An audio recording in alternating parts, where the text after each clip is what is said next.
In the dusty plaza of Santa Lydia, a silent cowboy bought a house for $1.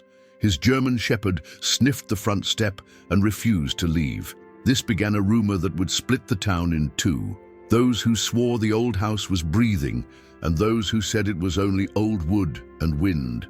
The cowboy's name was Julian Barajas, but everyone called him El Silencio, the silence, because when he spoke, he did so with gestures, a yes with his hat, a no with the shadow of his eyes.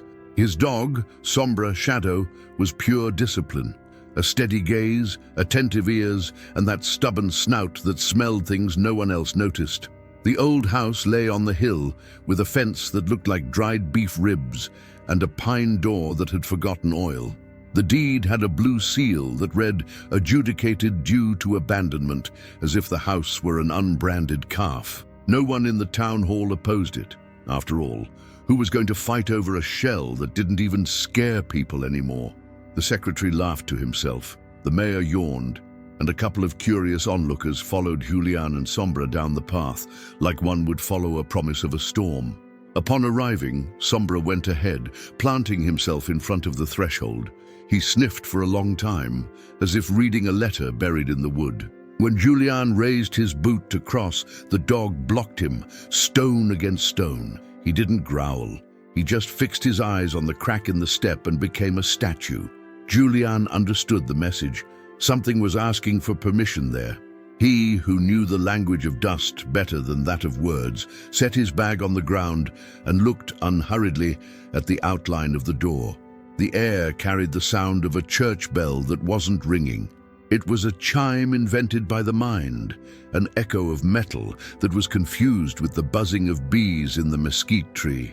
With each breath, the threshold released an odor of old oil and corn, an aroma of a kitchen that had been cold for years. The silence rested his fingers on the wood and felt it vibrate as a horse tenses its muscle before a jump. "Don't push," his gaze said. Sombra blinked slowly, as if replying, "I already see it." From below the hill, the whistle from the cantina could be heard.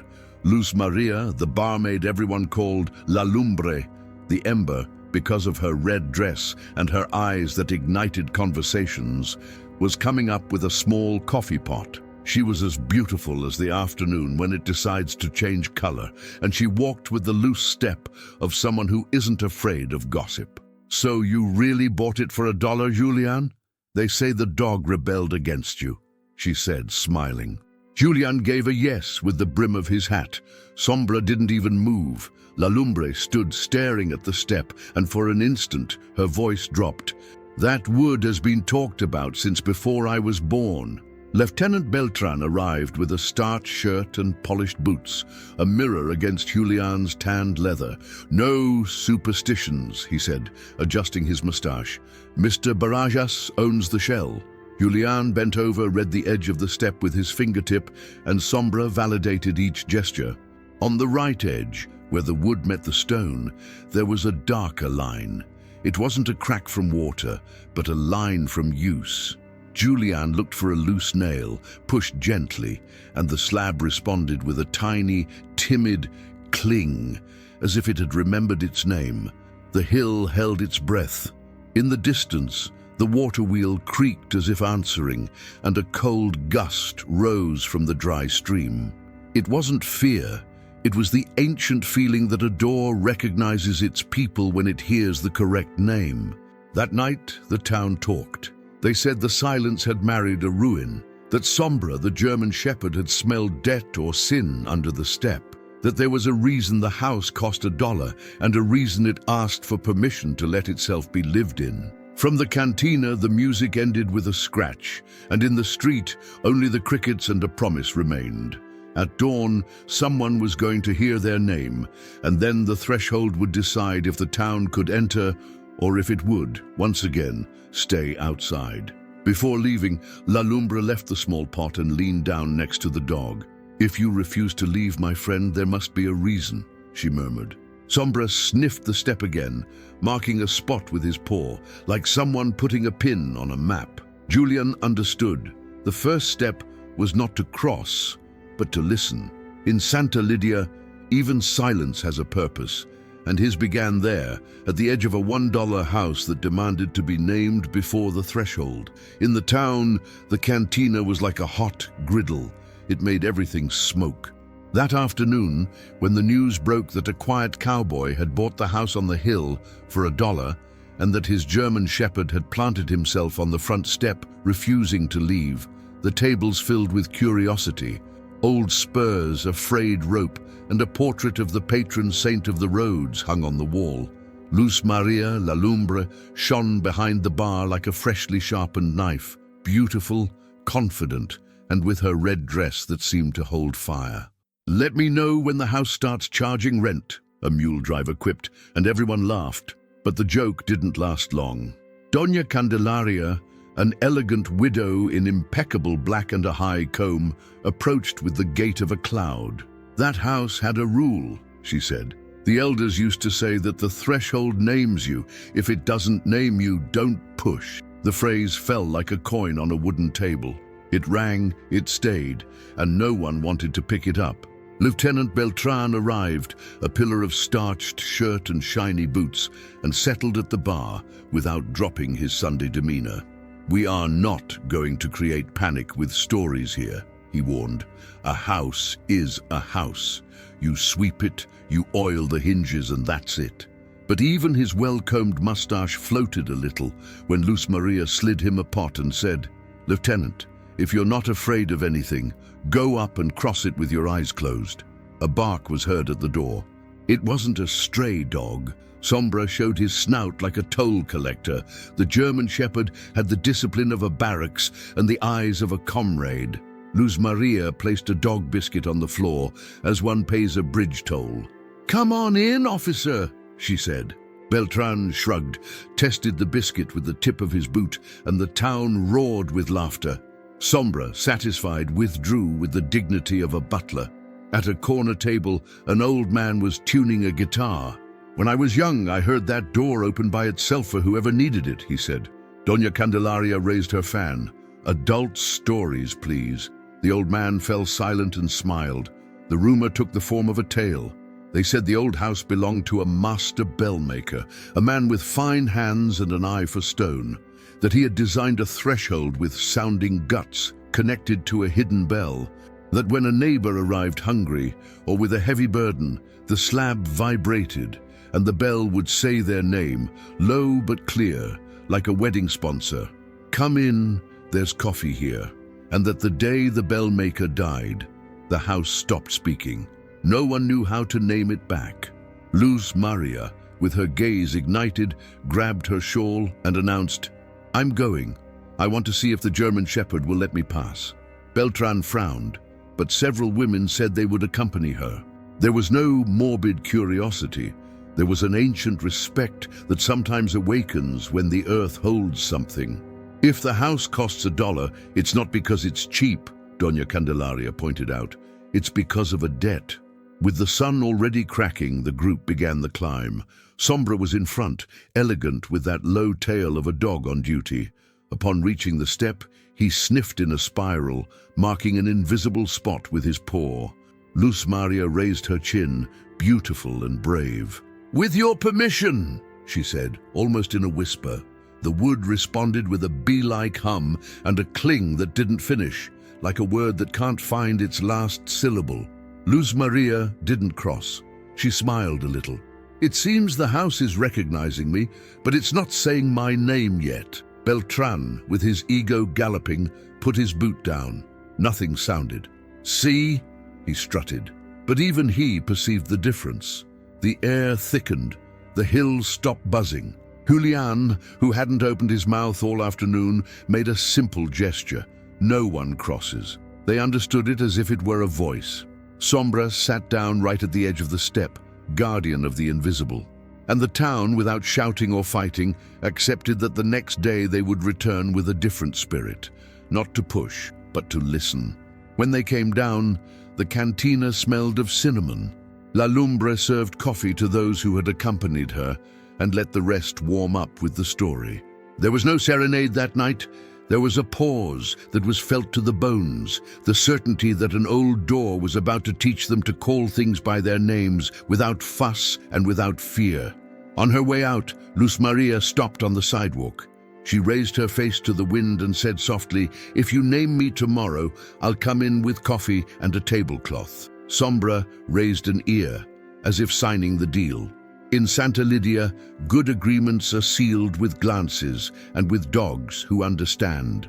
And that night, even the lieutenant, without admitting it, left the window ajar to listen in case, by pure chance, a name that was his own sounded from the hill.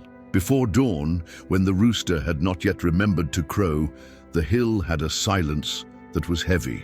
Julian went up with an oil lamp and left the town to sleep. Sombra walked beside him like a shadow, noble and alert. As soon as they arrived, the German shepherd circled twice and sat in front of the front step. His snout marked the same spot again, as if there were seeds of a story ready to sprout. The quiet cowboy, true to the title that was already on everyone's lips, didn't say a word. He passed his palm over the wood and asked the air for permission with the patience of one who has tamed colts without raising his voice.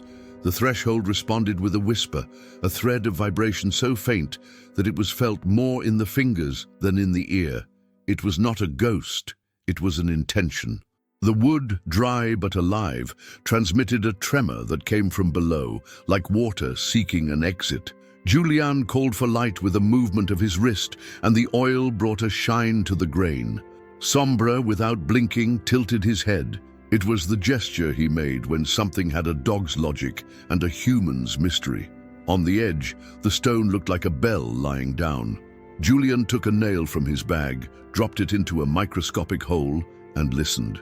The tick lengthened into a ting, and the ting left the trail of a cling that faded like a timid cricket. The dog barely moved its tail, a minimal approval. The cowboy leaned his ear against the wood.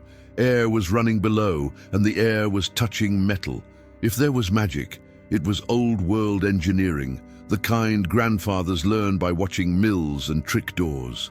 The sun showed its first ray when Esperanza Cruz appeared, the young healer who healed with cool hands and warm words. She came in white, beautiful in her clean way, with a light shawl that contrasted against the earth. "I haven't come to pray," she said softly. "I have come to listen." Sombra accepted her presence without ceremony. He stepped back 2 paces and let her approach the threshold. Esperanza touched the stone with piano knuckles and smiled. "This stone sounds. The stone from around here holds air," she explained. "If you carve it with skill, it sings." Someone built a channel from the step to the living room, and if there's a small bell at the other end, the floor vibrates and names you. It's not magic, it's memory. Julian nodded with his chin. What was a legend to others was already a map to him. Sombra put his snout between 2 boards and with a surgeon's delicacy pulled out a rusted sheet the size of a notebook. It had marks like fingernails or a compass. Esperanza wiped it with the edge of her shawl. On the sheet, scratched by hand, were lines that looked like a homemade blueprint. A corridor of air ran from the threshold, and at the end, a bell was drawn like a heart with a clapper. The notes said, "Do not push, name," and below another word, grain.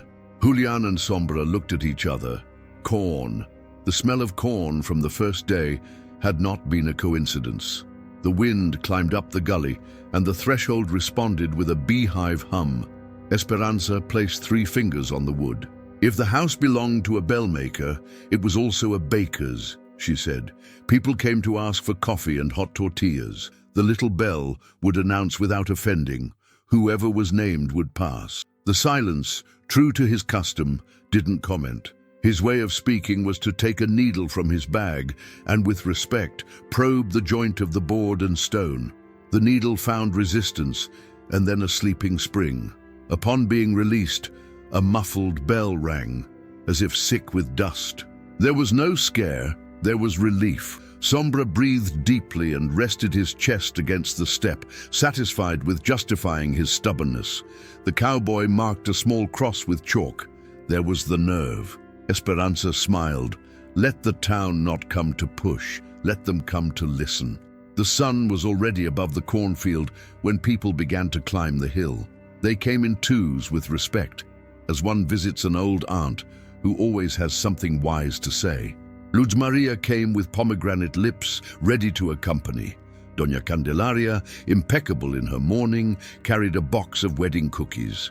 Beltran, disguised as calm, avoided looking at the dog, and Sombra, a contented guardian, allowed everyone to approach, but only to the edge. Julian announced with a gesture what was already the rule. No one crosses without being named. Esperanza explained the courtesy. 3 gentle taps and an attentive wait. Luz Maria, beautiful and brave, touched first. The wood responded with a soft tremolo, like a guitar being tuned, but the last syllable didn't come out. "It's recognizing me," she said, laughing with her eyes. "Maybe tomorrow." The lieutenant, out of pride, put his boot down. The hill became mute stone. Nothing sounded. Candelaria smiled behind her fan. Beltran pretended to cough. Julian drew a word without letters in chalk. Patience. On the second dawn, the town had already learned to climb without whistling. They brought coffee, bread, and a way of stepping that seemed like an apology. The silence stood in front of the threshold, Sombra at his side like a sentinel, and waited for the wind to tune the stone. Beltran, tired of being the joke, asked for permission by protocol to check. No one told him no. The house did. The officer measured the height of the door with his boot, prodded the frame, saw the side window, and decided that no one could contradict him there. He put his hand on it, tried to climb, and hit the cobweb of time. The railing crumbled and left his palm full of splinters. The chorus of crickets sounded like discreet laughter. Sombra, with a patience that seemed like polite laughter, pulled the lieutenant by the pants to solid ground. "You were warned not to push," Doña Candelaria said, in a sweet, funereal tone. Luz Maria offered alcohol. Esperanza gave 3 taps on the wood. Julian, without his hand shaking, placed the old mat right in front of the step, as one sets a tablecloth to bless a dish. The dog stretched out his paw and pushed the mat 1 finger closer to the chalk line, a watchmaker's precision. The town settled around, leaving the path for the air clear. On the hill, anything that interrupts the wind also interrupts luck. Esperanza asked for silence with her hand. She gave 3 taps with her knuckles. The threshold resonated like a clay jar being filled, a humble, happy sound. The clapper inside tried to say something and stopped in the middle. It was not a no, it was not yet. Luz Maria, beautiful, took a deep breath and accepted the pause as one accepts the risk of loving. A mule driver proposed using a knife to pry it open. Beltran, cured of his arrogance by the splinter, no longer insisted. Julian took a fine hook, lowered it into the hole, and hooked it gently. The tip touched a sleeping spring, and the metal responded with dignity.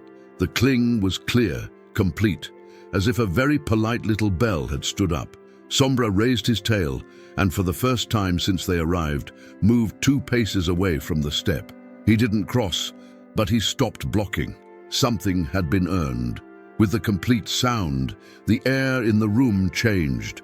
The house smelled of old coffee and anise bread, those aromas that make anyone feel like family. An internal window opened by itself, just enough for the dust to come out like a sigh.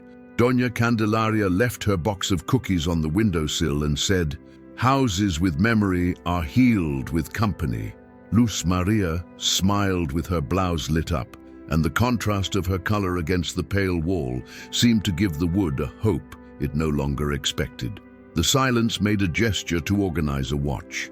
No one would cross yet, but the door should feel accompanied, not besieged. Shifts of shadow and low conversation, coffee that arrived in rounds, a little dog that patrolled with the dignity of a foreman. People were asked to leave before noon so the house wouldn't get tired. The house, grateful, let the sun enter through new cracks. As everyone was going down, an out-of-schedule wind suddenly came up, and the threshold gave a longer chime, as if it had recognized a voice. Everyone turned to Luz Maria. She shook her head. The sound had not been for her. Esperanza, with eyes like water, pointed to Doña Candelaria. The widow raised her chin, secured her step, and stood in front of the mat. The dog didn't move. Esperanza touched the wood. The little bell said a name, Candelaria. The town, by instinct, opened a path as one opens a path for a bride. The widow crossed a step, and nothing bad happened. There was no thunder or bad omen. There was the smell of vanilla. She entered just enough to leave the box on a table and came out with the same calm. She wiped a tear that was not of fear, but of memory. "My mother used to come here for bread," she confessed. Beltran, for the first time, lowered his gaze, and the dog, satisfied, resumed his guard as if he had collected a salary. The town took it as good advice. Without fuss and with practical faith, they gathered oil for the wood, soap for the hinges, and flour for when the kitchen spoke. A blacksmith would straighten the knocker. The baker would bring sourdough starter. No children hanging around, Candelaria reminded them. La Lumbre organized soft songs so as not to cover the voice of the house. Sombra slept with one eye open, making it clear that the step was a border and an altar. At dusk, the hill was painted copper. The silence spoke without words. He lubricated a point of the mechanism, and the cling sounded round.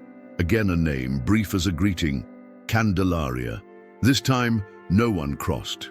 It was enough to know that the house remembered. The lieutenant took off his hat and held it to his chest for a while. No one laughed. The following days, Santa Lydia learned to speak softly. No one knocked on the door desperately. No one laughed louder than the hill allowed.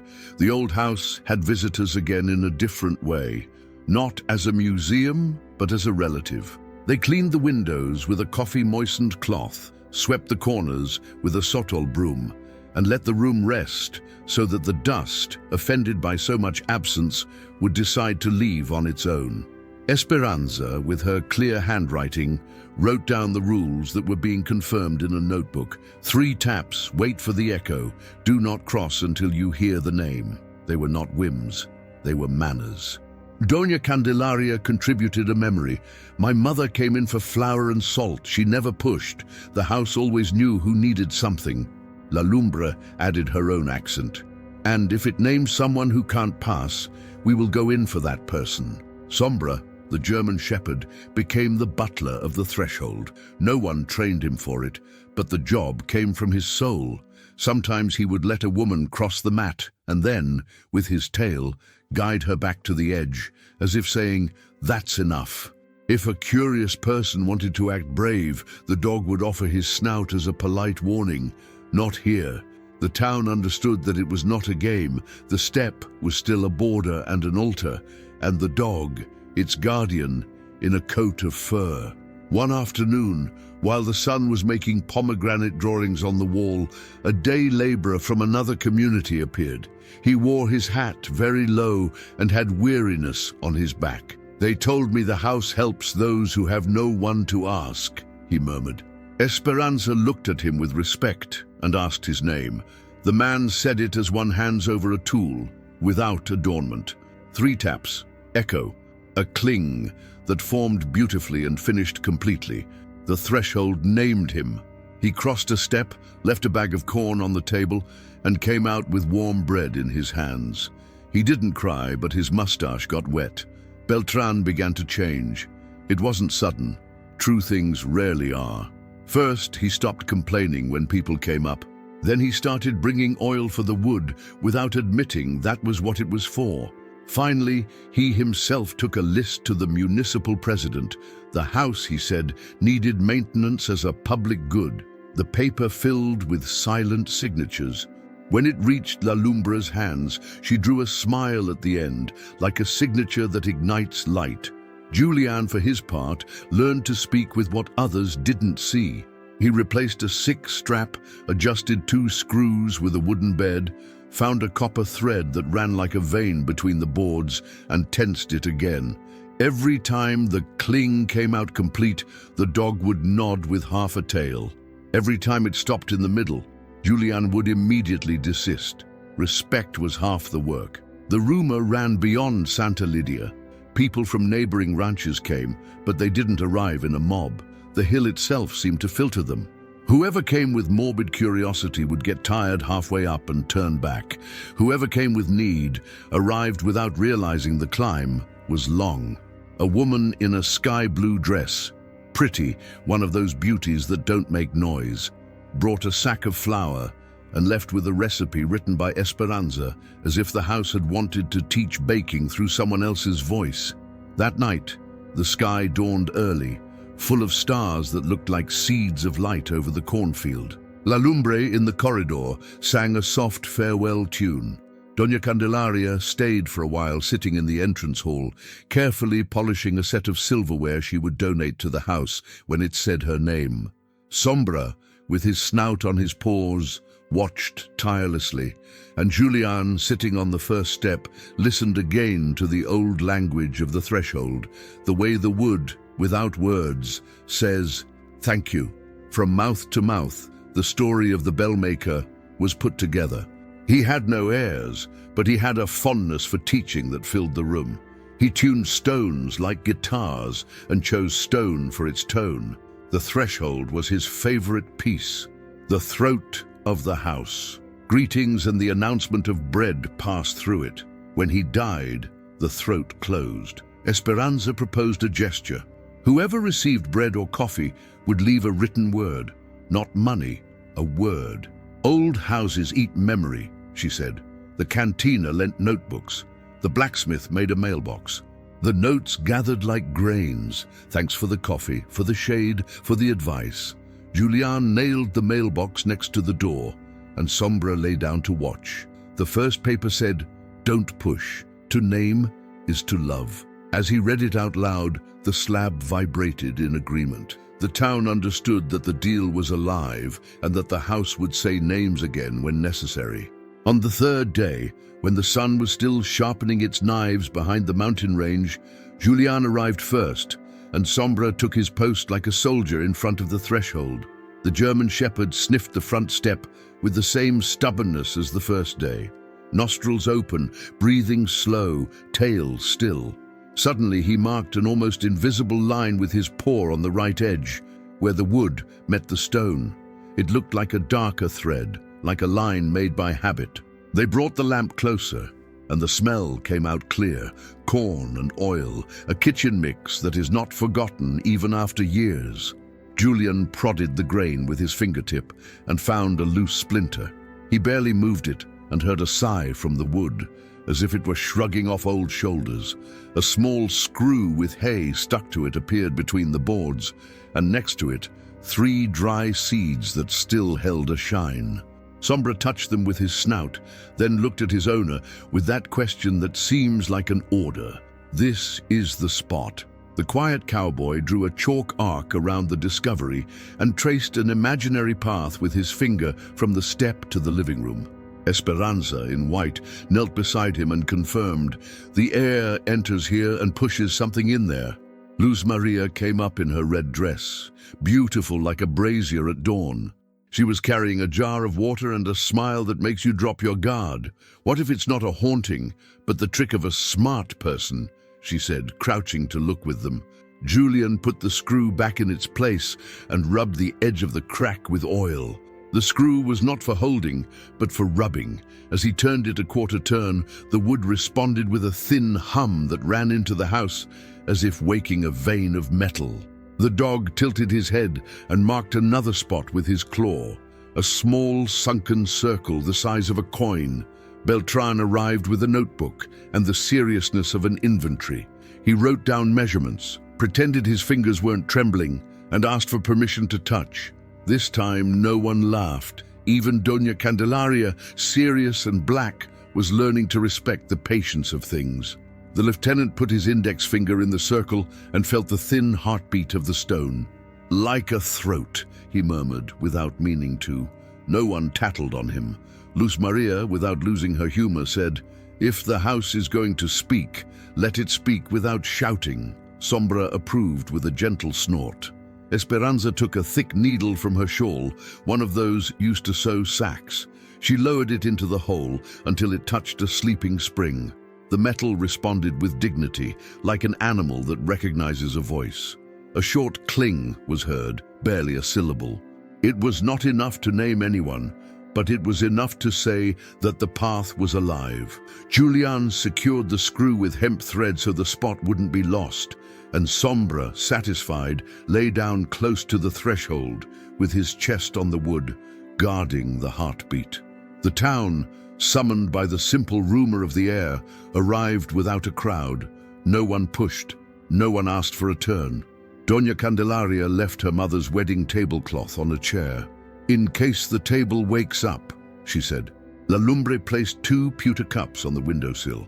Beltran brought a bottle of oil and left it without a label, like one who leaves his pride at the foot of the door. Esperanza, in her clear handwriting, wrote a new rule in her notebook. If the dog marks, the town listens. If the dog moves away, the town crosses. In the middle of the afternoon, the wind changed its mood. It came up the gully like a cold knife and crept under the step. The wood trembled, and the stone grateful amplified the whisper. The old seeds gave off a smell that seemed to open the memory of the floor. Kitchen, bread, tortillas, coffee. It wasn't nostalgia, it was a guide. Luz Maria lit the lamp, lowered the flame, and the shine caressed the grain until it became honey. In that reflection, Julian found another mark on the left edge. A small V carved by hand, perhaps by the bellmaker. He pointed to it with his chin. Esperanza copied it into her notebook. Sombra, a happy guardian, closed his eyes without sleeping. As dusk fell, no one was in a hurry to go down. They stayed listening to how the threshold breathed like a bellows. Beltran, for the first time, left his pistol on the chair and stayed with his hand open, listening. And the town learned a lesson that was not on paper. When a house costs $1, what it charges is attention.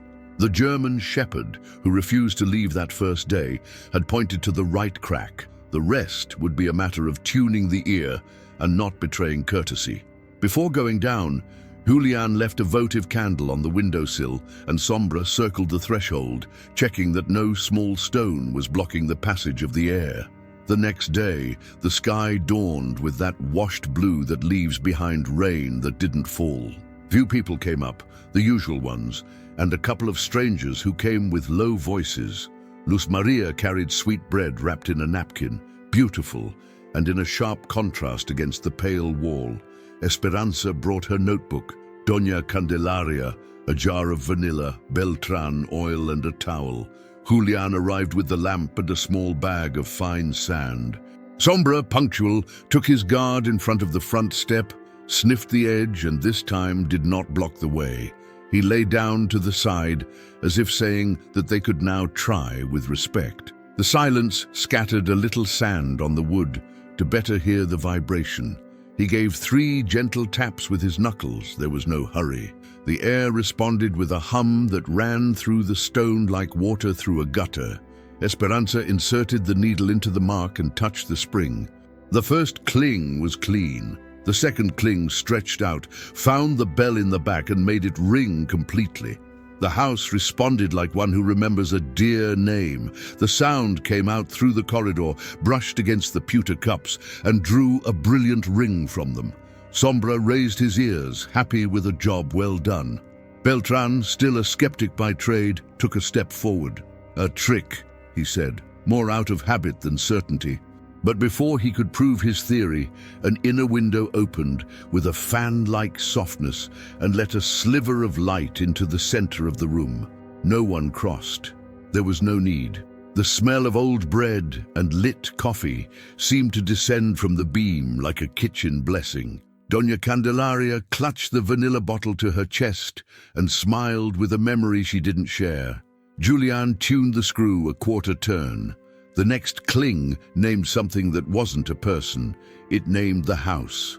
It was a deeper chime, as if the quarry stone asked to be called by its name. Esperanza, with respect, whispered, "House of the Threshold." The little bell responded with a brief chime that seemed to nod. La Lumbre, without asking permission, left the bread on the table and arranged a tablecloth. She didn't cross the threshold. She only stretched her arm just enough as one offers a greeting at a neighbor's gate. Sombra didn't mind. The gesture was clean. Emboldened by the order of the moment, Beltran sought his own confirmation. He placed his boot on the mat, looked at the dog, looked at the people, cleared his throat, and took the step that he owed to his pride. Nothing sounded. The silence was complete, like a well without a bucket. He withdrew his foot with decency. He understood the lesson. "It doesn't name me," he admitted without anger. Doña Candelaria handed him the towel for the sweat. Luz Maria gave him a consoling wink. There was no mockery. It was a shared learning experience. With the window open, the draft found a new exit and swept through the room. The dust moved in a spiral and revealed on the back wall a large nail with a broken rope. Julian pointed to it with his chin. Esperanza wrote it down. "That's where the little bell used to hang before it was sealed," she said. Sombra stood up, sniffed the base of the wall, and marked another spot with his paw.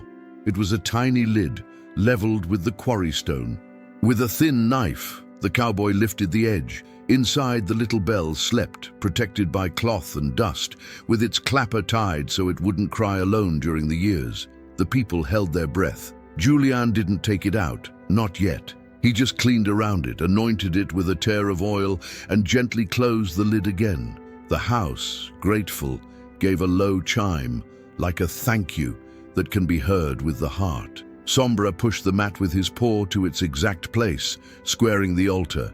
Beltran opened his notebook and without shame wrote, "It's not a trick, it's memory with a mechanism." As the morning closed, 2 women in dark shawls arrived. They didn't ask anything. They left raw sugar and cinnamon next to the mailbox, stood looking at the mat like an altar, and left in silence. The wind moved the ribbons of Luz Maria's shawl, and the red of her dress lit up the room without crossing the threshold. In the distance, the water wheel brayed. The town laughed softly, grateful for a day that, without fuss, had given back voice and measure. The day brought a steady sun that warmed deeply. Julian arrived early and ran his hand over the stone, as one greets an old friend. Esperanza, in clean white and with a gaze like water, closed her eyes and listened with her fingers. "This quarry stone is tuned," she said softly. "It's not just any stone, it's a throat." Sombra, the German shepherd, sniffed the edge of the front step and refused to move, understanding that the threshold continued to speak in its wooden language. La Lumbra came up with her red dress that lit up the morning. She carried a small jar with oil and another with coffee. Doña Candelaria, elegant in her fine mourning, appeared with a small sack of corn, and Beltran, a little less stiff than before, carried a small toolbox. The town gathered around the entrance without crowding, like petals around. 3 taps, wait and no pushing, Esperanza reminded them, and everyone nodded like diligent students. Julian put 3 grains of corn inside the hollow that Sombra had marked the day before. It wasn't a whim.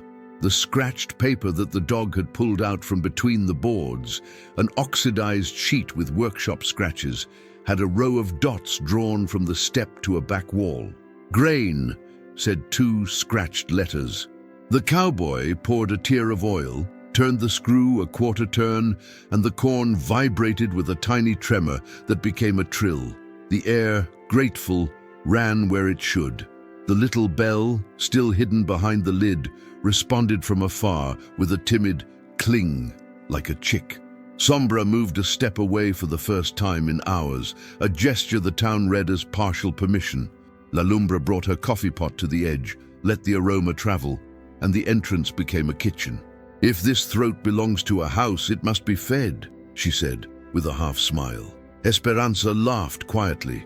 The beauty of both contrasted with the tired wood, bright red and clean white against the pale wood. Beltran, more humble, took the small box and offered pliers. "I'm not in charge here," he admitted, "but I can help make sure the rope doesn't break." The silence nodded. With a watchmaker's hand, he loosened a staple and freed a thread of old copper. He tensed it slowly.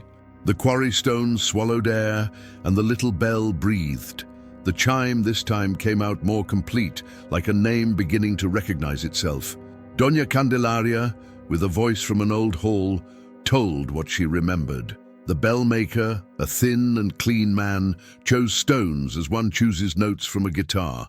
"This one here," she said, touching the wall, "he called the bass, and this corner, the sweet one."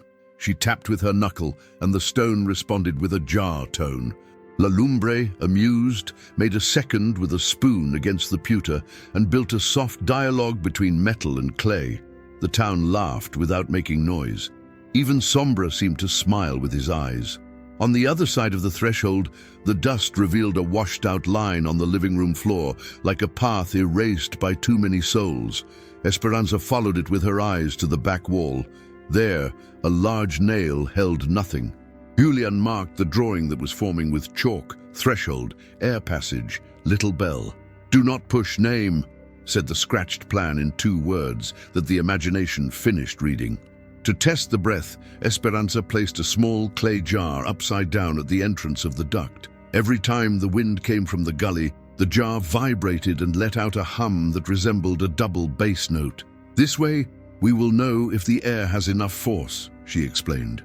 Sombra, obedient, brought a longer nail from the porch and left it next to the door as an offering from a working dog. Beltran took out a pencil and, almost with affection, wrote in his notebook, "New rule, first the air, then the people." Then he underlined it twice. 2 strangers with low hats and an honest step arrived. They didn't come to sightsee. They brought flour and raw sugar. "We heard that the house names those who need it," they said with respect. No one invited them. No one chased them away. Esperanza made the 3 taps. The echo came out clumsy, like a tongue learning again. There was no name, just a syllable that resembled one and another. "Not today," La Lumbre resolved with a good face. "It will call you again tomorrow." Before leaving, Julian quietly nailed a handmade sign: "Do not push, name." He did it with a carpenter's hand, straight and humble.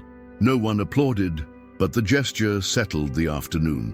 When they went down, Sombra barked twice towards the upper corridor, as if there was another door inside waiting its turn.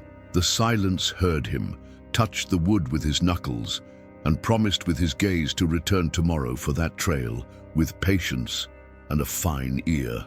That night, Santa Lydia decided to accompany the house without fear. No processions or dramatic candles, quiet conversation, pot coffee, and short songs. La Lumbre organized the gathering, bread in pieces, cinnamon in the water, and her red dress lighting up the gloom. Esperanza, beautiful and serene, brought peppermint leaves to perfume the air. Doña Candelaria, impeccable, contributed an antique candelabrum with 3 candles that didn't smell like a church. Julian set turns so as not to tire the house. Half an hour of people and another of silence, like the earth when it rests. Beltran, now without airs of a boss, agreed to sweep the path so the dust wouldn't cover the quarry stone's throat. Sombra lay on his side next to the front step with one eye open. If anyone crossed the line, a dog's throat clearing was enough to remind them of respect. At the first round, the little bell greeted shortly. At the second, it sounded sweeter, as if refreshed by the peppermint. The people didn't applaud. They smiled. A mule driver told a brief anecdote. Another said a decent saying. The laughter came out clean, and the town remembered that it knew how to laugh without being scared. At the third round, the unexpected and beautiful happened. The lid of the little bell vibrated, and the old rope let out a sigh. The cling became cleeing, and in that elongation, a clear syllable appeared. Can? Doña Candelaria stood still, a fan on her lap. Esperanza touched the quarry stone with 2 fingers and confirmed it with her gaze. La Lumbre left the bread half-finished. Candelaria, the little bell said in a fine metal voice, complete like the reading of a record. The town made way without anyone giving an order. The little bell didn't ring loudly, but everyone heard it. Beltran tilted his head a little. No one commented on it. The shadow of the candelabrum lengthened like a tree, and the room seemed taller. The widow stood up with elegance. She didn't cross suddenly. She stood on the mat, looked at Sombra, and the dog moved half a step away, gentle. Esperanza gave 3 taps. The entrance smelled of vanilla. Doña Candelaria advanced 1 foot, left the candelabrum on the small table, and returned to her place. Nothing more. There was no hurry. The gesture was enough. The little bell, as if grateful, repeated her name softly, and the town let out a soft laugh, a mixture of relief and tenderness. Beltran, who before would have wanted to take the lead, was surprised to find himself asking for permission with his eyes. "It doesn't name me," he said without complaining, "but I can serve coffee." And he did it so well that even Sombra licked a drop on the edge of the plate formally. Julian, with that language of hands, adjusted a nut, and the wood responded with a gentle purr. La Lumbre sang a couplet where the house asked not to be forced, graceful and brief. In the mailbox for words, which was next to the frame, someone wrote, "To name is to love." Another note added, "If it names you, enter slowly." A playful wind crossed the corridor and inflated the sheets as if they were breathing. Some laughed at their own fright. By midnight, the rounds became longer and the silence deeper. A train passed in the distance. The quarry stone answered it in a low tone. A stranger played 3 notes on a harmonica, and the little bell responded with a silver ting. Then came the comically sinister part that everyone would later tell in the plaza. The door knocker, still crooked, moved by itself with the current, hitting rhythms that seemed like messages. La Lumbre translated them as a joke. "It says yes. It says no." The lieutenant let out a laugh. The fear receded. The night found its point. Before closing, Esperanza proposed leaving a bowl with grains next to the threshold so that the air would have something to move. Julian nodded. Sombra brought the oxidized sheet with his snout, like a manual. Doña Candelaria blew out 2 candles and left 1, so that the dream can find the door. La Lumbre, beautiful and lit up, leaned in and said a simple truth. "How strange. When you behave nicely, the house does too." They went down in silence. Up on the hill, the little bell gave a last cling, and the entrance was left breathing like a horse that finds shade. Sombra settled down, crossing his paws, the gentle owner of the threshold, and the town understood that this $1 house charged with the only thing worth paying for, presence and decency, without scares, with quiet laughter, and with the certain promise of returning, slowly at dawn, to listen to how the threshold breathes. The morning brought a mountain coolness that cleared the head. No one ran to get there, because they already knew that the house of the threshold didn't want haste. Julian, the quiet cowboy, placed his palm on the wood like one who greets a grandfather. Sombra, his German shepherd, sniffed the front step and, with the seriousness of a dog with a trade, planted himself to one side, allowing the air to pass. The town settled in like a family in a kitchen, everyone grabbing a corner and getting in the way nicely.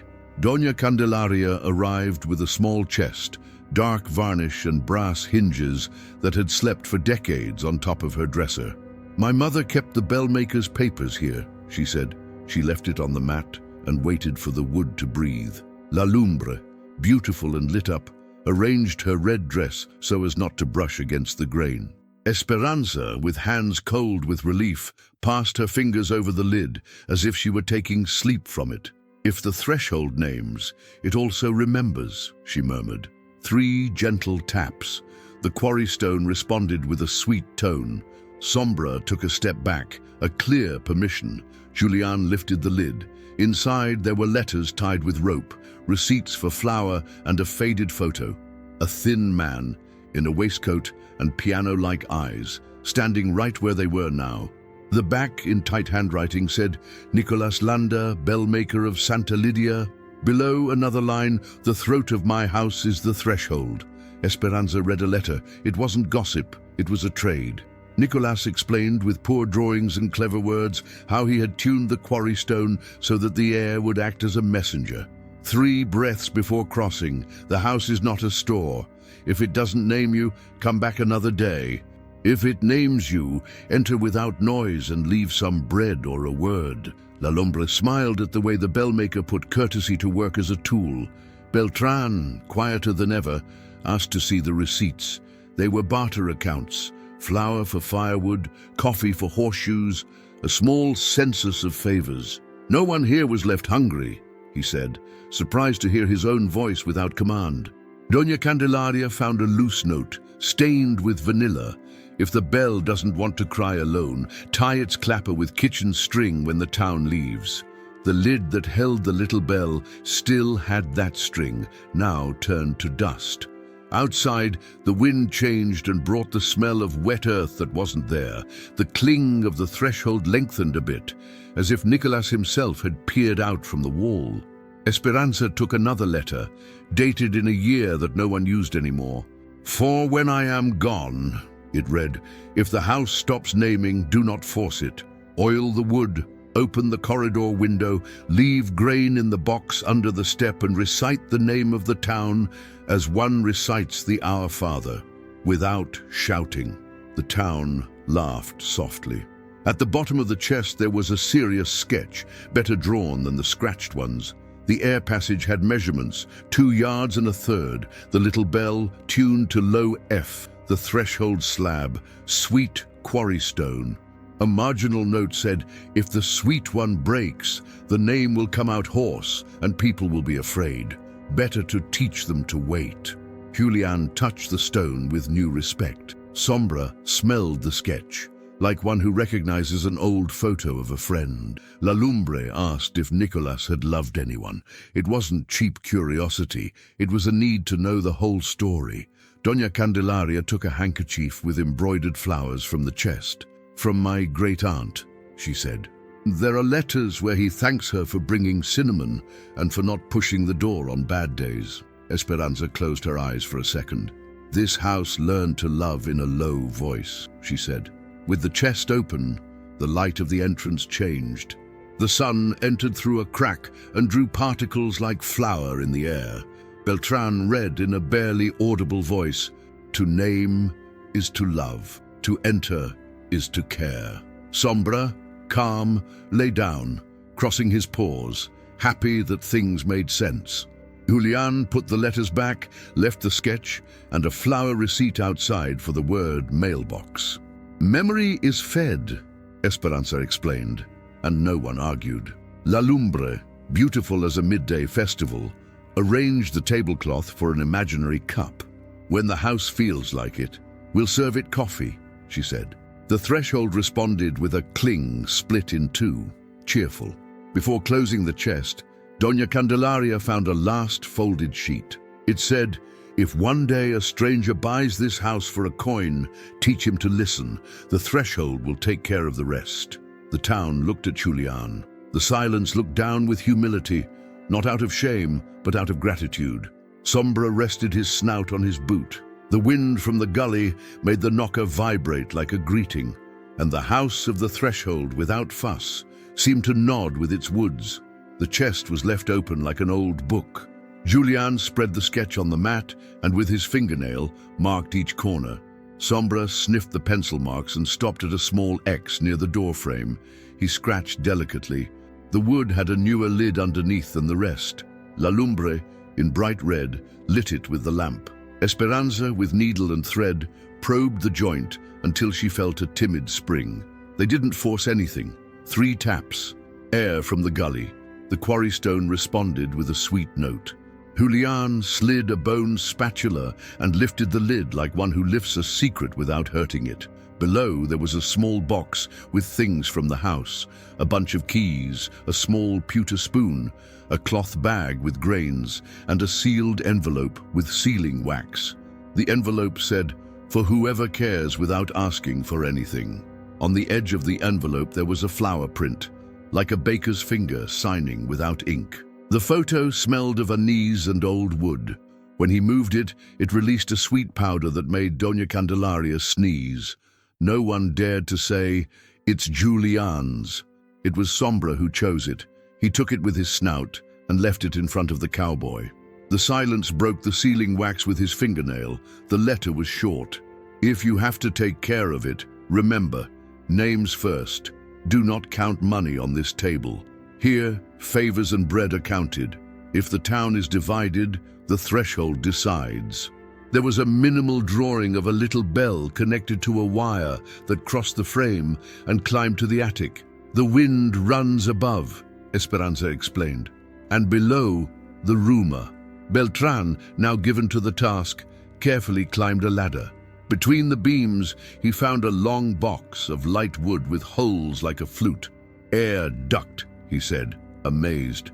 When he touched it with his knuckle, it responded with a round bass. "If we seal this leak, the little bell will speak with less sorrow." Adi, he came down with the box in his arms, like someone bringing a sleeping child. Doña Candelaria looked at him with a tenderness she never would have dedicated to a police officer 2 days ago. La Lumbre served coffee. The red of her dress contrasted with the dust from the attic and Beltran's blackened face. "Let's see, people," she said. "This puzzle is not to be shown off in the plaza. It is so that the house can say what it has to say again." No one argued. The mailbox received 2 new words, bread and thank you. Sombra refused to move from the edge while Julian tested the wire. With pliers, he tensed it just right. There was no hurry. When he turned the screw a quarter turn, the cling came out with a fuller echo, as if a passage had been cleared. The little bell said a syllable that sounded familiar to everyone, but which they didn't dare to complete. Esperanza wrote, "The house chooses the rhythm, we, the composure." From the small box also came out 3 keys. One opened the kitchen pantry. Inside, dust and a jar with petrified sourdough that still smelled of bread. Another key fit a wardrobe in the living room. Inside, a blanket and a note, to cover whoever arrives cold. The third, no one knew where it went. Sombra smelled it. He didn't like it. He walked to the corridor and barked towards a door sealed with a crossed board. Julian and Beltran looked at each other. "Another day," Esperanza resolved. The threshold sets the agenda. With the sketch, they reinstalled the little bell's rope at its original height. The quarry stone, grateful, returned an even tone. Doña Candelaria took a bottle of vanilla from her purse and left 2 drops on the table, like a practical blessing. La Lumbre placed the inherited tablecloth and smoothed it with her palm. "May the table and the name return," she said. The entrance smelled like a kitchen lit by memory. The lieutenant wrote in his notebook, now without shame, "Legacy of the house, knowing how to wait, half-solved puzzle. Next step, sealed door."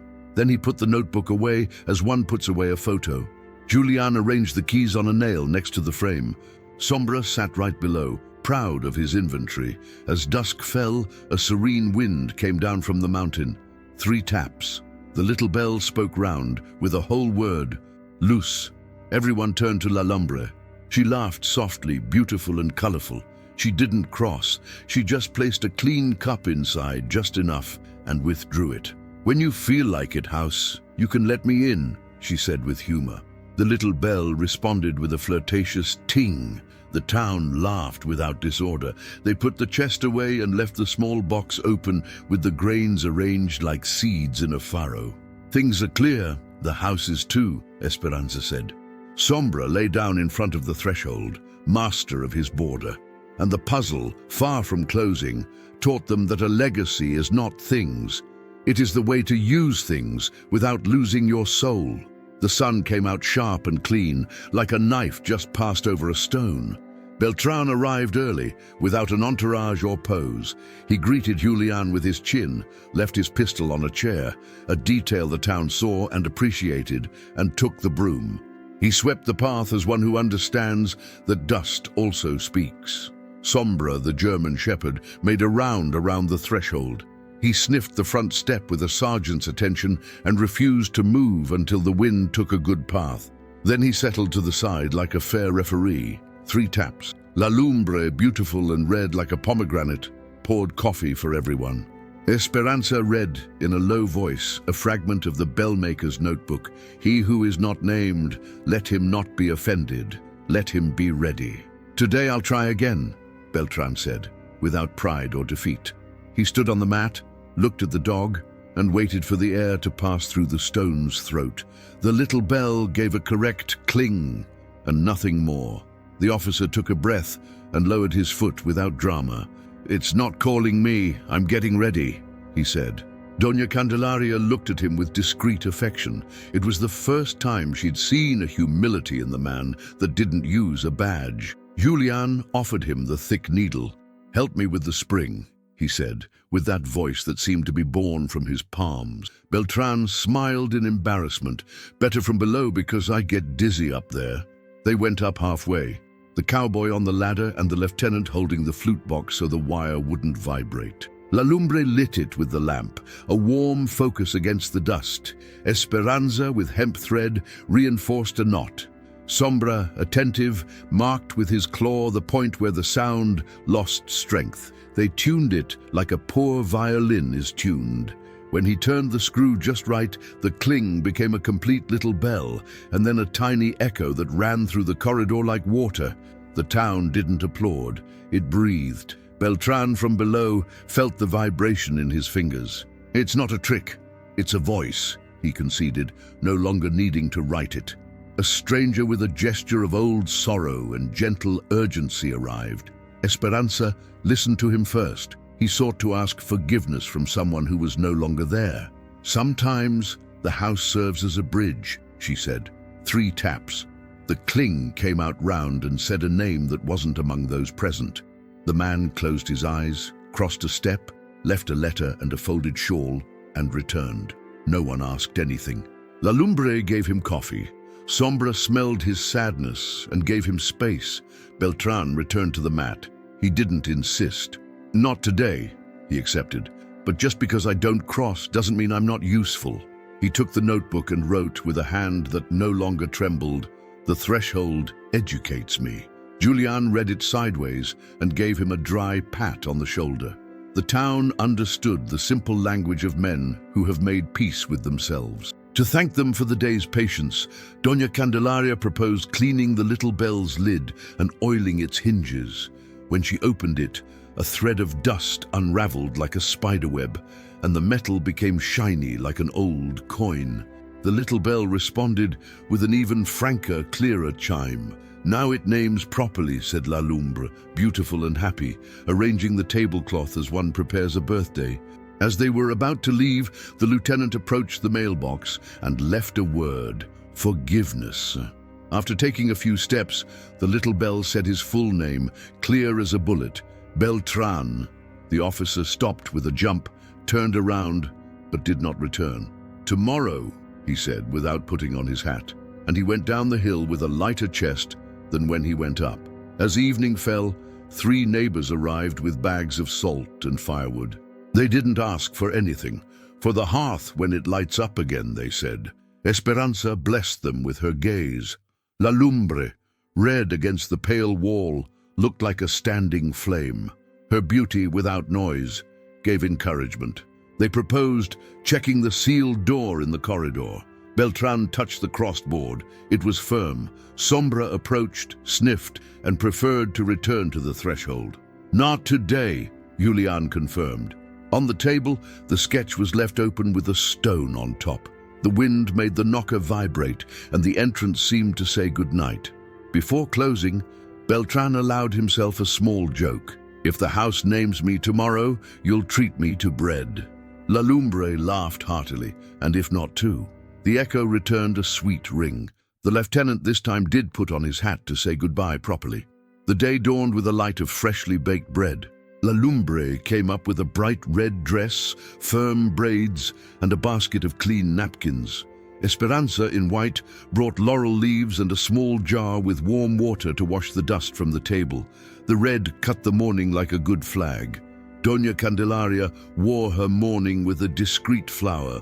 Julian, quiet, adjusted the lamp. Sombra sniffed. "Today, we don't come to push, we come to honor," said Esperanza. 3 taps, serene air. The quarry stone returned a frank tone. La Lumbre placed the basket next to the mat and, without crossing, spread a napkin that looked like a cloud.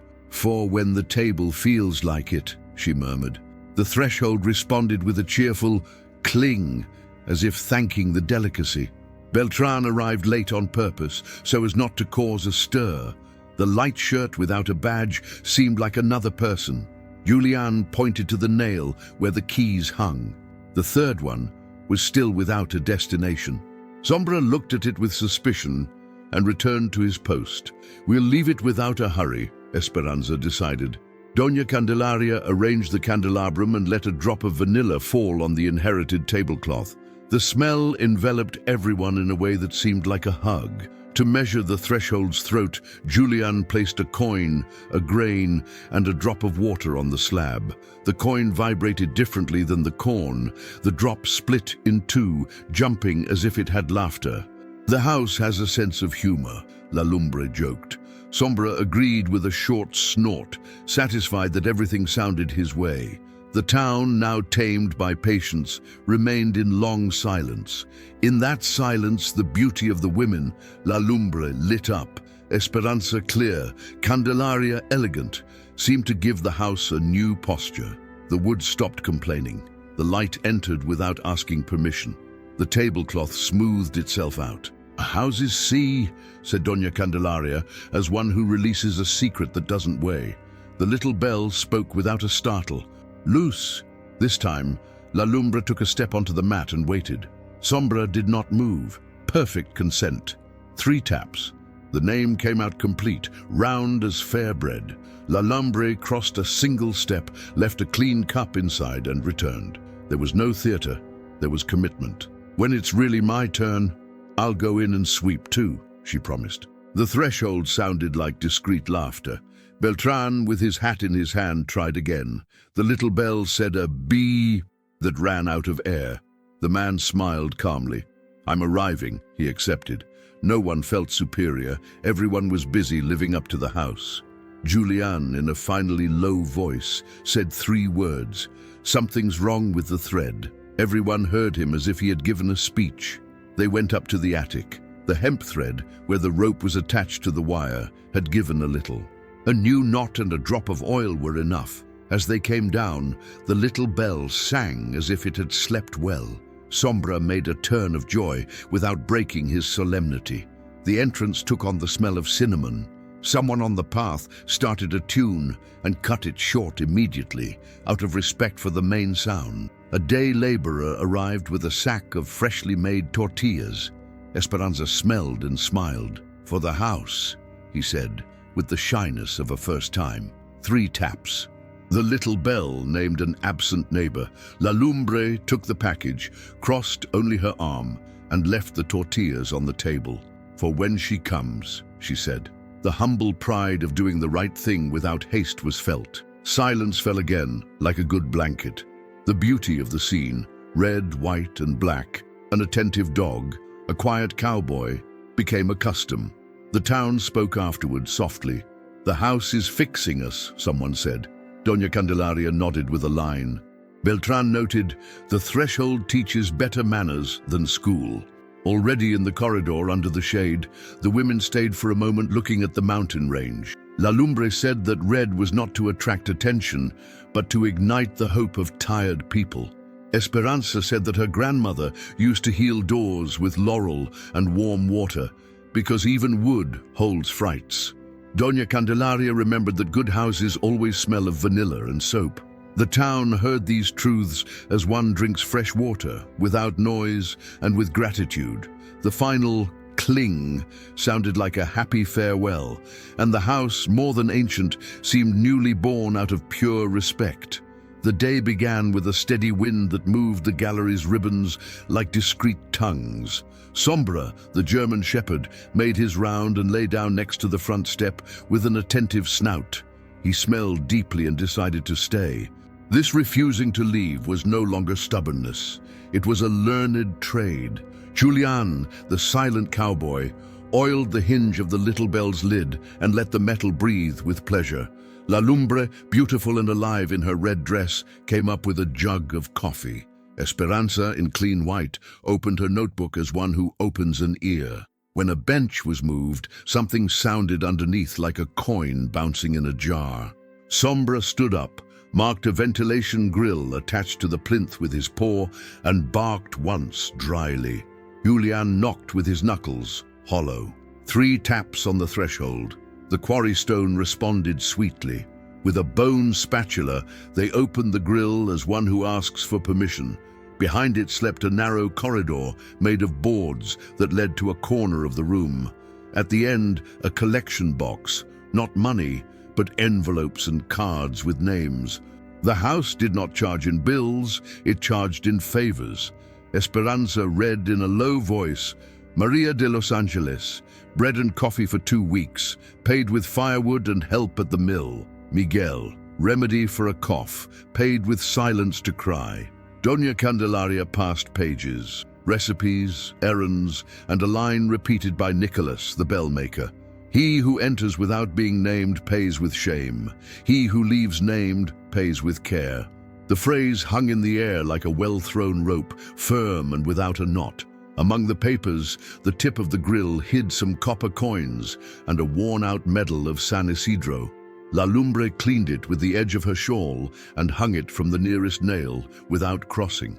So that work is not lacking, she said, laughing softly. Beltran, putting his hand in as far as decency allowed, took out a small cloth bag with seeds. Sombra smelled and approved. In the small bag, in old-school handwriting, someone had written, "For lean times." The town settled into the shade. A man from the ranch above told how, as a young man, he once heard the little bell say his mother's name, and that day they ate a hot meal without asking for it. No one interrupted him. The house, in response, gave a short cling, almost in complicity. The entrance smelled of cinnamon and simple pride. Julian looked at the board corridor again. He noticed that the air hit a break and lost force. With his knife, he trimmed a splinter that had swollen over the years and adjusted the angle. The ting that came after was rounder, less out of breath. Esperanza smiled with a satisfaction that doesn't boast. Doña Candelaria pointed out, "With a little, the voice improves." Sombra dropped his head on his paws and closed one eye, but without falling asleep. From the grill also came out a handkerchief with flowers, folded as a memory that is respected. There were no names, just the smell of vanilla and good smoke. La Lumbre spread it over the back of a chair. The red of her dress and the print became friends at first sight. Beltran, seeing all that, finally understood the dog's stubbornness on the first day. It wasn't a whim, it was a border with memory. An invisible tenant lived here, he summarized. The town. No one argued with his poetry. Julian tested the drawer. It ran on wooden rails with a cat-like whisper. Inside, there was a compartment with old clippings, notices of masses, fairs, a note to the bellmaster. Stuck to the bottom, a ribbon with 3 knots. Esperanza touched them, to stop the wind on bad days. Sombra sniffed them and returned to the threshold to guard his border. When he closed the grill, Julian left a grain on the edge as a secret sign. The little bell thanked him in its own way, with a vibration that tickled the pewter cups. No one asked to enter. It was enough to know that the corridor and the box existed. The inheritance was not a treasure of coins, but a way of counting them without counting them, by shared bread, by borrowed firewood, by a word kept. The afternoon came down like a tired horse, and the hill was left with that light that seems like a promise. Before leaving, Esperanza wrote one more rule in the notebook. If you find something in the house, give something back to the town. Doña Candelaria drew a bow, like a signature. La Lumbre left 2 warm buns wrapped in a napkin for when the table called again. Beltran fixed the grill without tightening it, so that it can breathe. And Sombra, a happy guardian, refused to move from the threshold until the last curious person went down the path. Then, with his tail low and his duty in peace, he went to drink water from the trough. It dawned with the sky of a freshly washed jar. People went up without a fuss, like one who visits a grandmother who is no longer angry. Sombra, a German shepherd of fine patience, sniffed the front step and gave 2 turns. Then he planted himself to one side, a dog's permission. Julian placed a coin, a grain, and a drop of water on the slab to listen to the throat. Esperanza, with her white like a soul's nurse, opened her notebook. La Lumbre, beautiful and red, brought bread and coffee. Doña Candelaria sat up straight, her fan at peace, like a good judge. "Today we are going to try the naming test," said Esperanza. It wasn't witchcraft or theatre, it was courtesy with method. 3 gentle taps, wind from the gully. The cling came out clear and stretched to the stored little bell. "First, the name of the house," La Lumbre proposed. "House of the Threshold," she said in a voice that reached without hurting. The metal responded with a happy little chime. "Then the towns," Doña Candelaria added. "Santa Lydia." And the cling became a round clang, as if the quarry stone was swelling its chest. Beltran, with new humility, asked to sweep the corridor before anyone crossed. "So as not to block the air," he explained. Sombra let him, watching that he didn't cross the mat. Julian tightened a turn of the wire. The sound gained body. "Now whoever brings a need, stand on the mat and say your name without shame," Esperanza directed. There was no urgency of tragedy. A woman in a light shawl appeared asking permission to leave tortillas and a note for a sick neighbor. The little bell said the correct name, and the table prepared itself. 2 similar cases followed. Someone who was bringing sugar for a wake, and another who was asking to borrow a mold. The house named those who were supposed to be named without frills. The town responded with actions, hands that go, hands that come. La Lumbre, beautiful against the pale wood, handed out coffee and thank yous like candy. Doña Candelaria, regal in her mourning, brought order by the simple fact of being seated where she should be. It was Beltran's turn. He didn't ask for it. It came to him. He stood firm, hat in hand, eyes on the dog. "If it names me, I'll cross to sweep the room like anyone. If not, I'll keep waiting."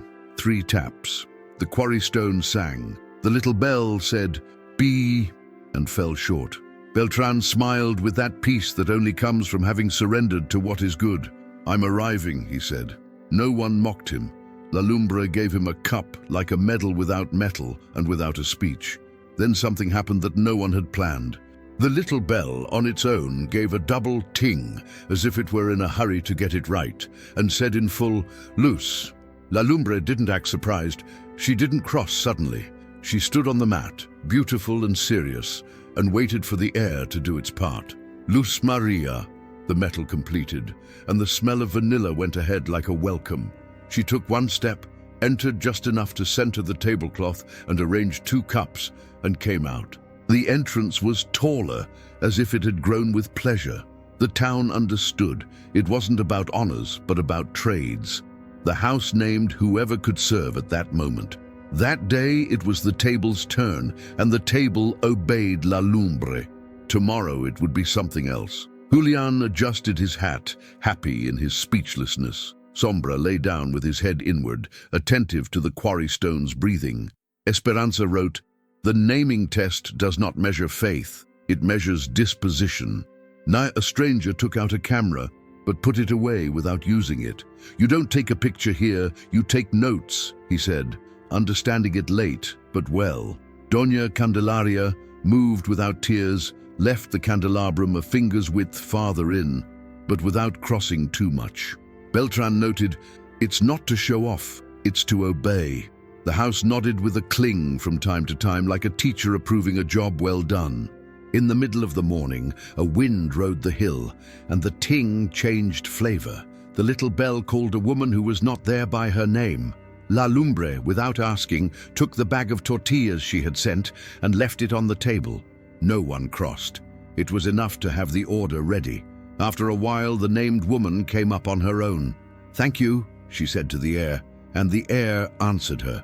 It was that simple. In the mailbox, someone left a paper. "Thank you for naming what no one sees." Another paper said, "If it doesn't name me today, I'll come back tomorrow." The threshold received these words and stored them like grain. Before going down, La Lumbre looked at the sealed door in the corridor. "When you want to," she said calmly. The dog raised an ear. The door didn't respond, but the threshold, which sets the agenda, promised with a cling that its chapter would come. Tomorrow, perhaps. The sun hit straight, as if it had been hung with a wire. The house of the threshold woke up with the spirit of a workshop. Julian placed the tools on the mat, as on a simple altar. Knife, oil, hemp, pliers, and chalk. Sombra, a German shepherd of fine obedience, sniffed the front step and this time moved 2 steps away, a clear gesture of proceed. La Lumbre, beautiful and red, tied her hair with a ribbon. Esperanza, white and serene, brought a small jar of warm water to wash the wood. Doña Candelaria brought a clean cloth and let out a "Go ahead. Today we are going to assemble the complete voice," Esperanza announced. 3 taps. The quarry stone responded with an even tone. Julian released the lid, checked the little bell's spring, and untied the clapper that Nicolas, the bell maker, had tied so it wouldn't cry alone on empty nights. He cleaned it with oil. The metal shone like a midday moon. Beltran, from the ladder, fixed the duct with new nails so that the air wouldn't escape. Sombra marked the exact spot with his claw where the screw should go to not force it. The first test was timid but clear. The cling found the wood pushed the air ran through the flute kissed the little bell, and the little bell spoke as grandmothers spoke before, softly but without hesitation. La Lumbre smiled with a joy that made her red even brighter. Doña Candelaria said now yes as one who blesses a birth. To not lose the tone, Julian marked the positions with chalk. A quarter turn when it's humid, a half turn when the heat is pressing, no turn when the wind comes from the south. Esperanza copied the measurements in her notebook. Respect is also calibrated, La Lumbre joked, and the town laughed softly. Beltran nailed a small warning next to the frame. Do not touch without the dog. He was the only foreman. Everyone obeyed. The house, grateful, named in a single breath the things that sustain it: table, wind, grain. And as one who presents the audience, it said Luz Maria with the musicality of a fandango. It was not an honor, it was a trade. La Lumbre, called by her name, took a step to light the old stove with splinters. The smell of the first fire cut the morning in 2. Sombra got up and sat down again, as if applauding without hands. Beltran asked to try again. He stood firm, hat in hand, and looked at the dog. 3 taps. The quarry stone low, the flute ready, the clapper loose. Beltran, the little bell said with the voice of a door that reconciles. There were no shouts. The officer crossed a step, swept the dust with a Sunday sweep, and returned to the edge. He was left with the peace of one who finally fits in. With the mechanism in place, the small things arranged themselves. The knocker no longer complained. The window knew when to open. The mat stopped slipping. The mailbox received less sad and more useful words. Flour, firewood, I am here to serve. Doña Candelaria hung the medal of San Isidro in a place that could be seen without pushing. Esperanza left laurel leaves in the corners, so that the house sleeps well. Julian adjusted a hinge in the corridor and heard a new resonance. On the other side of the sealed door, something responded without a sound. It was a presence of patient wood. Another day, he said, and Sombra, obedient, returned to the threshold as if he understood the agenda. The wind from the gully came down with the spirit of a small party, and the little bell gave 3 bird trills. That midday, the bread came out with a good color. La Lumbre let it breathe on the edge of the table. The house said table, and then town, and the people, without pushing, came close enough to break it into pieces. The dog got his usual crunch, half a prize biscuit, paid for by everyone with pleasure. The title with which it all began, The $1 House and the Dog That Refused to Leave, was no longer a town square story, but a living memory. As the afternoon closed, Esperanza pasted the day's recipe in the notebook. Oil, tense, loosen, wait. Beltran noted the time when the wind blows best. Doña Candelaria left a white flower. Julian tightened the last screw, wiped his hands on his pants, and looked toward the corridor. The sealed door awaited its turn. The threshold, master of the calendar, left an open cling, like an invitation for tomorrow. Before going down the hill, they also adjusted the flute with a candle. The smoke drew a swirl that needed sanding. 2 passes, and it was done. La Lumbre dried the frame with a damp cloth, and the entrance released a Sunday shine. Sombra gave a short turn and settled, looking inward. a satisfied guardian who understands his task. The rumor of the tuned mechanism spread through the gully like good water. That day, neighbors came up with baskets and men with firewood. No one came to look, everyone came to do. La Lumbre, beautiful and red, organized the coming and going like one who directs a dance without a baton. Esperanza, white and serene, took a list of errands with clear handwriting. Doña Candelaria polished the table with almost religious patience. Julian, silent, checked ties. Sombra, a German shepherd of serious pride, sat at the level of the front step, with a fine ear and the eyes of a judge.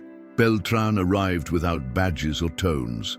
He greeted the dog before anyone else, and the dog returned the greeting by moving its tail a little.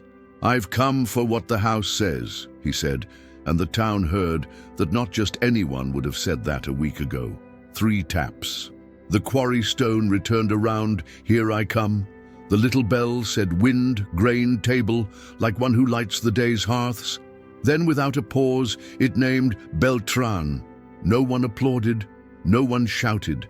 The officer crossed, swept, cleaned the window and returned to the edge. He was left with the peace of one who finally fits in. With the house naming what was needed, old things in the town were mended. 2 neighbors who hadn't spoken since a bad harvest left the same paper in the mailbox. "Sorry." The little bell responded with a cling of agreement. A blacksmith tired of promises came with nails and put them in without charging. A woman left bread and took flour with the promise to return it when the oven was up to date. No one noted more than was needed. Memory was enough. La Lumbre and Esperanza, in a beautiful scene, red and white against the pale wood, attended like barmaids at a patron saint festival, but without shouts. "Don't push, name," they repeated with a genuine smile. The entrance, which used to feel small, became the town's living room. Sombra let those who should cross and stopped those who came out of curiosity. His authority was so clean that no one questioned it. Julian took the sketch and this time nailed it to the wall so there would be no confusion. Next to it, Beltran glued a sheet with the large handwriting of one who has learned, "If it doesn't name you today, maybe tomorrow. It's not a punishment, it's a rhythm." The wind arranged the sheet like a small flag. They laughed without shame at the solemnity of the phrasing and served themselves coffee. There were those who asked the house to name people on request. It couldn't.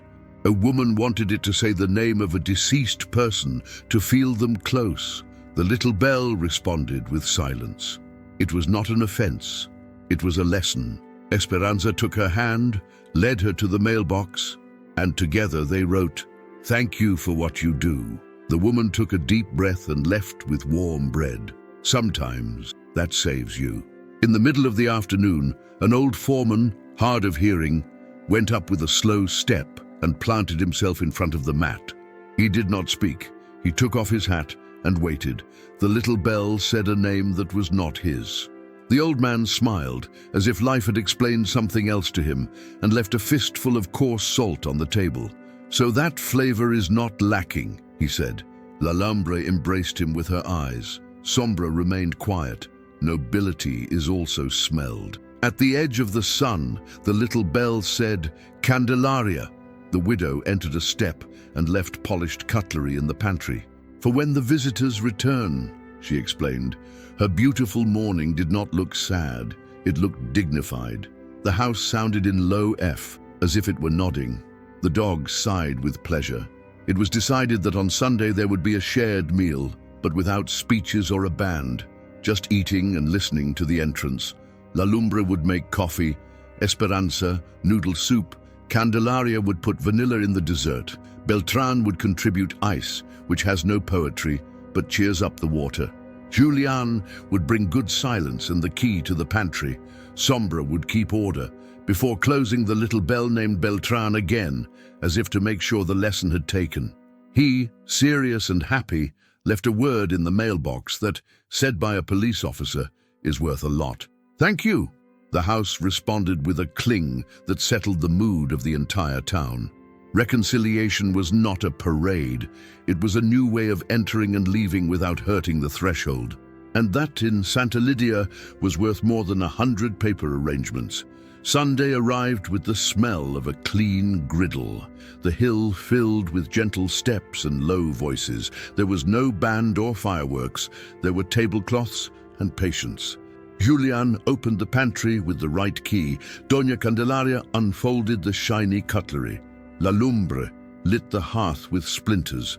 Esperanza blew softly so that the flame would not bend.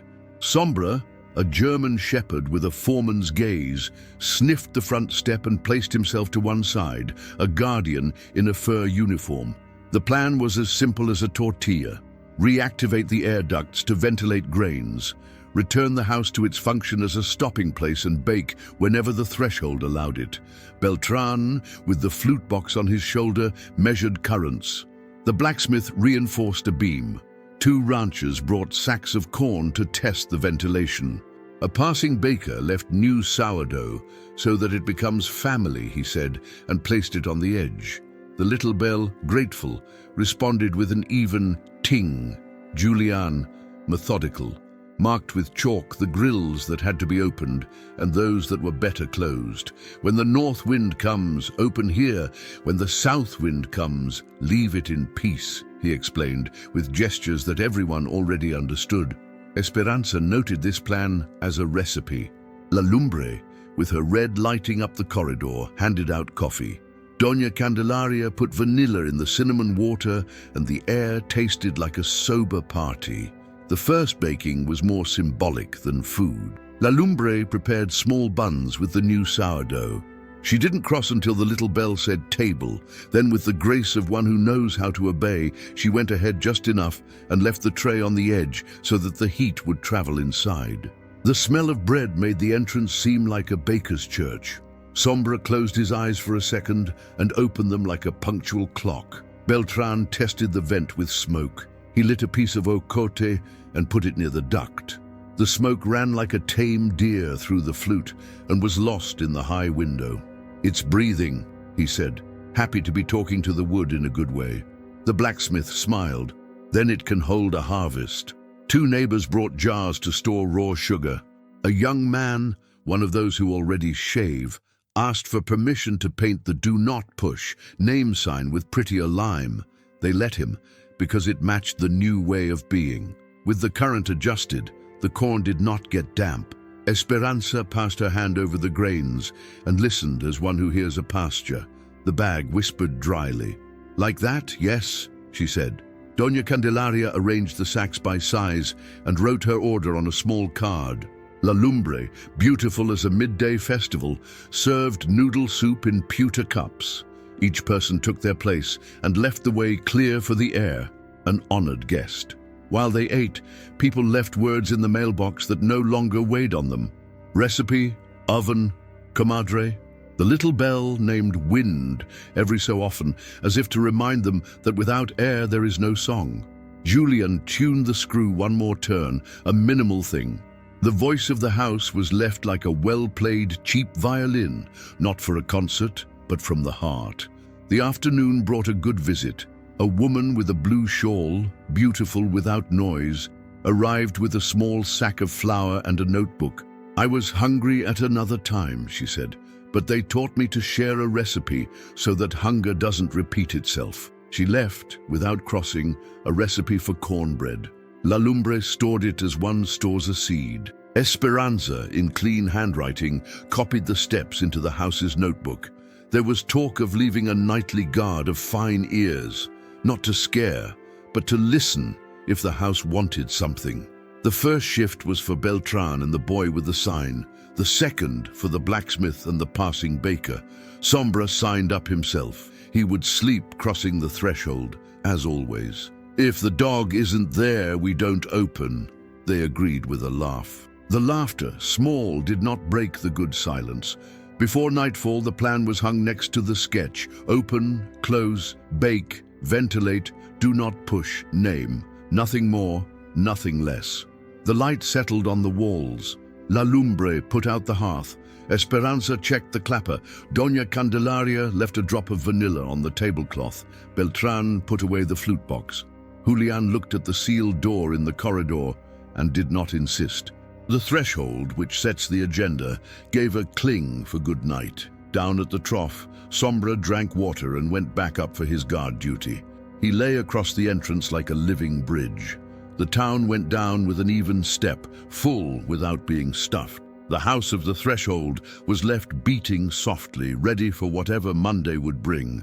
Not a miracle, but a trade. In Santa Lydia, sometimes faith looks a lot like sweeping, oiling, and trying again, until the cling comes out complete. The day dawned with a streak of light that split the hill in two. The threshold, tuned and happy, gave 3 little clings, like a musician stretching. Sombra, a German shepherd who was now a figure in the story, got up, sniffed the front step, and, for the first time since he arrived at the $1 house, he didn't plant himself. He moved away without haste and walked toward the corridor. The title with which it all began, The Silent Cowboy Bought a $1 House and His Dog Sniffed the Front Step and Refused to Leave, found its turn. Now the dog was inviting them to move. Julian noticed the change and followed him with his gaze. La Lumbre, beautiful and awake, stopped the coffee pot in the air. Esperanza closed the notebook.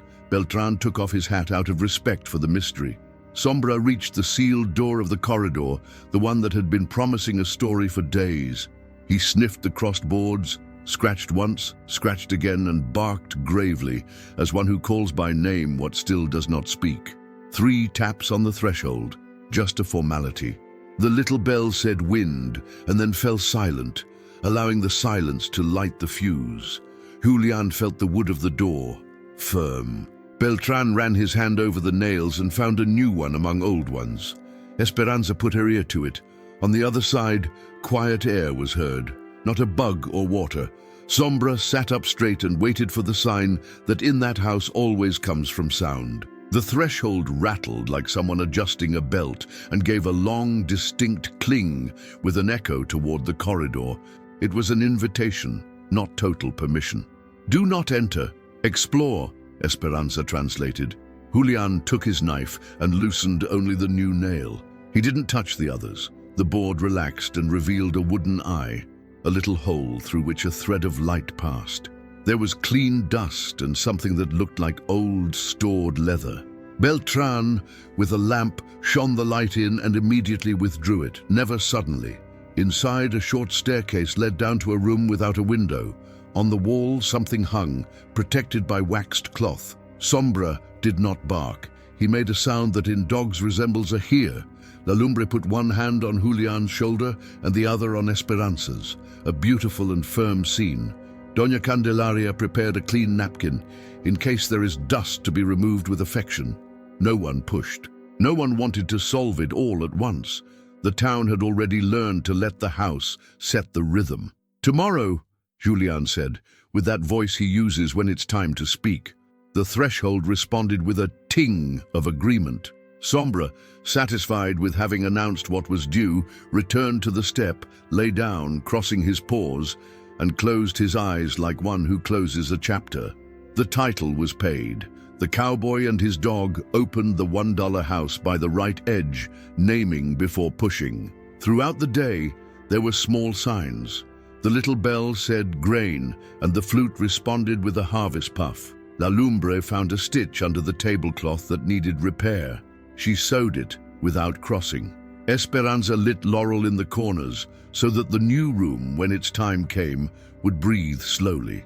Beltran tuned his notebook. He drew the door, the nails, the wooden eye, and an arrow that said, "Tomorrow." Doña Candelaria brought a vanilla candle and left it on the edge, unlit. As the sun fell, Sombra got up again and walked, without barking, to the sealed door. He put his snout in the crack and inhaled as one who reads a letter. He stood still, statue and guide. "Tomorrow," Julian repeated. La Lumbre smiled at him with a calm fire. Esperanza tied the notebook with a ribbon. Doña Candelaria arranged her shawl and for once let a young hope show in her eyes. Before going down the hill, people left new words in the mailbox. Basement, careful, tomorrow. La Lumbre saved the coffee pot to repeat the ceremony at dawn. Esperanza wrote at the end of the notebook, "The house gave us a voice, and now it asks us for an ear for what is to come. Beltran nailed a small sign: "Do not open without the dog." The hill, in its farewell, had that shine that only appears when things are done with care. The little bell gave a last greeting. The wind combed the cornfield. And the house of the threshold, which had charged barely a coin and demanded respect, was left ready for the next chapter, the one that smells of old leather and a good secret. Sombra guarded the night and the patience of the town, because sometimes in Santa Lydia the miracle is just learning to wait without pushing, and the hook to return, a silent door that has already begun to name from within.